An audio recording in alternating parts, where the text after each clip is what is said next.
Era uma vez um lenhador que tinha 7 filhos, homens.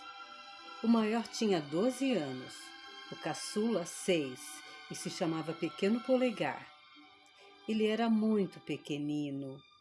Quando nasceu, tinha o tamanho de um dedo polegar, por isso lhe deram esse nome.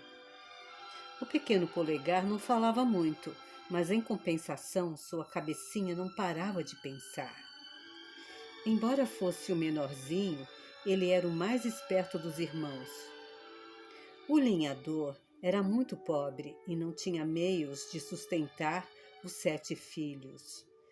Por isso combinou com a mulher levá-los para a floresta e deixá-los lá, pois diziam que havia um gênio que cuidava das crianças que se perdiam no mato.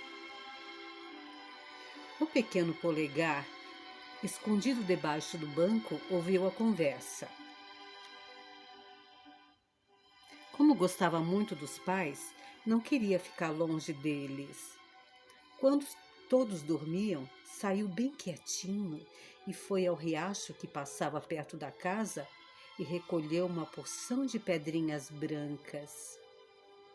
Na manhã seguinte, toda a família do lenhador saiu para cortar lenha no mato. Enquanto andava, o Pequeno Polegar foi deixando cair as pedrinhas brancas para marcar o caminho. Os irmãozinhos do Pequeno Polegar trabalhavam animados cortando lenha. Enquanto isso, o lenhador e a mulher se afastaram silenciosamente, sem que os filhos percebessem. Em seguida, voltaram para casa por um caminho desconhecido das crianças. Horas depois, os irmãos deram pela falta dos pais. Eles devem voltar logo, disse um dos meninos. De certo foram recolher lenha mais adiante. À tardinha, como os pais não aparecessem, os irmãos ficaram muito assustados. Que faremos sozinhos aqui no mato? Não tenham medo, disse o Pequeno Polegar. Venham comigo, eu os levarei de volta para casa. Você? Ora, o menorzinho de todos. Como vai conseguir isso? Nenhum de nós conhece o caminho de volta. Não se preocupem, vocês vão ver como chegaremos em casa. Seguindo as pedrinhas brancas, o Pequeno Polegar conduziu os irmãos para casa sem errar o caminho. Quando o lenhador e a mulher viram os meninos de volta, decidiram levá-los novamente ao mato no dia seguinte. O Pequeno Polegar também desta vez ouviu a conversa dos pais. Tratou de ir recolher pedrinhas brancas no riacho, mas não pôde sair de casa. A porta estava fechada com um cadeado tão grande e pesado que ele não conseguiu abri-la. Na manhã seguinte, quando saíram para o mato, o Pequeno Polegar levou o pão que a mãe lhe dera. Em vez de comê-lo, foi deixando cair pedacinhos pelo chão enquanto caminhava. Acontece que no mato havia muito passarinho, e à medida que os pedacinhos de pão iam sendo deixados pelo menino, os passarinhos iam comendo um a um. Assim, naquela tarde, os 7 meninos não conseguiram encontrar o caminho de volta para casa e se perderam no mato. O pior foi que começou a chover, uma chuva forte que logo deixou as crianças molhadas. O Pequeno Polegar subiu numa árvore para ver se avistava a casa dos pais, à luz dos relâmpagos. Depois de muito olhar em todas as direções, o Pequeno Polegar viu ao longe uma casa enorme. Parece um castelo, disse aos irmãos. É escuro, é feio, mas não vejo nenhum outro abrigo. O menino desceu da árvore e os 7 irmãos se dirigiram ao casarão que ele avistara lá de cima. Naquela casa morava um gigante feiticeiro. Quando os irmãos bateram à porta, a mulher dele veio abrir. Oh, 7 meninos? Deus meu, aqui mora um gigante feiticeiro. Se ele vê vocês, come todos num só bocado. Vão embora, depressa. Mas estamos com frio. Está chovendo tanto, suplicou o pequeno polegar. A mulher do feiticeiro ficou com pena dos meninos e mandou-os entrar. Venham secar as roupas aqui perto do fogo. Meu marido não está em casa e talvez demore um pouco para voltar. Os meninos agradeceram e entraram, mas nem tinham ainda acabado de secar as roupas e o feiticeiro bateu à porta. 4 batidas acabo de dar. Estou com fome, todo molhado. Abre, mulher, quero me enxugar. E um carneiro inteiro comer assado. Mas que depressa, a mulher escondeu as crianças embaixo das camas. Fiquem quietinhos, não façam barulho, recomendou ela. O feiticeiro entrou. Eu sou um gigante comilão. Vejam o tamanho dessa pança. Para minha fome é pouco um caldeirão, mas gosto mesmo é de crianças. Assadas bem gordinhas, várias delas, com batatas e mais frituras, ou cozida nas panelas, são mesmo uma gostosura. Bem que atino aqui perto sou mesmo muito esperto, sinto cheiro de menino. Ah, cá estão eles. 7 meninos, venham cá, quero vê-los, como são apetitosos. O gigante pegou na mão o pequeno polegar. A mulher assustada falou: eles são tão magrinhos. Você não acha melhor esperar que engordem um pouco? Tem razão, mulher, respondeu o gigante. Prepare um bom jantar para esses garotos.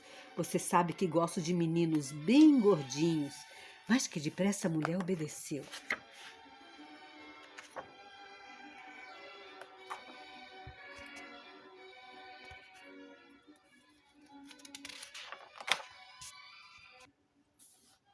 Depois do jantar, o gigante ordenou à mulher que a mulher vestisse um gorro em cada menino e pusesse todos na cama para dormirem. Mas onde? Perguntou a mulher. Não temos quarto desocupado? Ora, ponham-os no quarto das minhas queridas filhas, respondeu ele. O gigante feiticeiro tinha 7 filhas ainda pequenas. Não eram bonitas, todas eram dentuças como o pai. Mas, justamente por serem parecidas com ele, o gigante as achava lindas e fazia questão de que se vestissem muito bem. Queria que as filhas parecessem princesas, por isso elas usavam coroas na cabeça. Não as tirava nem para dormir. O pequeno polegar, muito esperto, prestou atenção às coroinhas e ficou pensando no assunto. Quando todos estavam dormindo, ele levantou bem quietinho e trocou as coroas das meninas pelos gorros dos seus irmãos. Em feiticeiro não se pode confiar, pensava ele. Finge de bom, mas... As suspeitas do pequeno polegar eram justas. Quando bateu meia-noite, o gigante entrou em quarto. Pretendia degolar os meninos para comê-los no dia seguinte. Tocou com a mão a cabeça deles. Sentiu as coroas e pensou que fossem suas filhas. Passou para outra cama, sentiu os gorros, mas, para certificar-se, passou a mão sobre a boca das meninas e... Ora, essas são as minhas lindas filhas dentuças? Gritou ele, já zangado, e voltou-se para a cama dos meninos. Vocês fizeram uma troca, seus malandros, mas não me escapam. Os meninos já tinham acordado com um barulho, mas que depressa saltaram da cama e saíram correndo. Como os meninos eram muitos, o gigante se atrapalhou. e antes que pudesse pegá-los, todos já tinham fugido.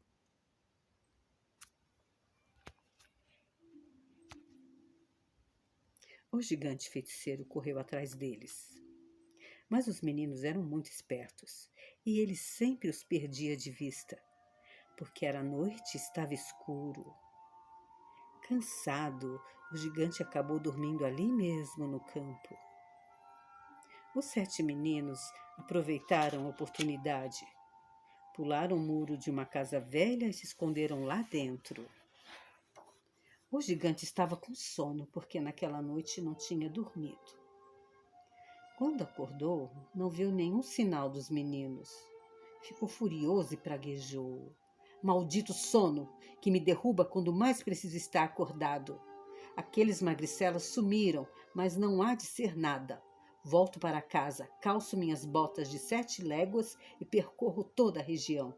Eles não poderão escapar. O gigante foi para casa e calçou suas botas de 7 léguas. Depois saiu furioso por ter perdido a pista dos meninos. Corria subindo montanhas e atravessando rios com a maior rapidez. Com aquelas botas mágicas, a cada passo que dava, andava 7 léguas. O gigante percorreu todos os campos, vales e montanhas do lugar. Olhava em todos os cantos, atrás de cada árvore, de cada pedra, até debaixo da ponte ele procurou os meninos. Mas não conseguiu encontrá-los, porque dentro das casas que não eram dele, o gigante não podia entrar.